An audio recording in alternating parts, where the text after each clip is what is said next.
Hi, what I'm doing here this afternoon is aerating my yard.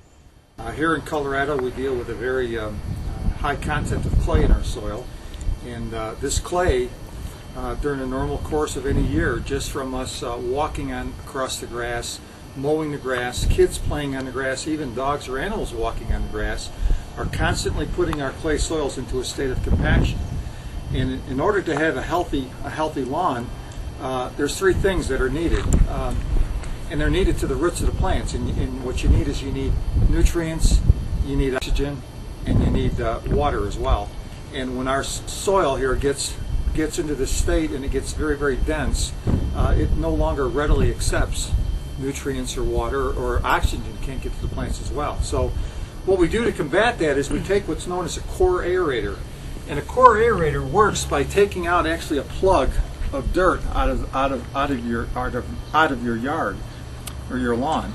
And what this does is, the immediate benefits that you get is that food and nutrients and fertilizers can go immediately to the roots of the plant. But more importantly, what happens in the course of the next 2 or 3 weeks is these holes will gradually fill in, and when they fill in, the ground around them becomes much more porous. So during the course of the summer, when you add fertilizer or you turn on your sprinkler systems, the ground is going to more readily accept those items. If there was probably aeration is the most important process that you can do to your yard, even more important than fertilization. And so if you had to choose between one or the other, between fertilization and aeration, you'd be better served, or your yard would be better served, to aerate instead of fertilizing. If the ground becomes so hard that it will no longer accept nutrients, any fertilizer that you would actually apply to your lawn will actually just sit on the top of the surface, and at some point down the road eventually get washed away.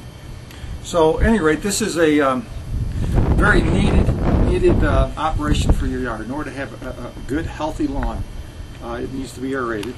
And these plugs that you see will eventually dissolve. After a couple of good rains, they will dissolve. And the added benefit you get with these will actually help in thatch control as well, because this soil does have bacteria in it. When it lays on top and it gets on the thatch, it will actually help to decompose the thatch in your yard, adding even more nutrients to the soil.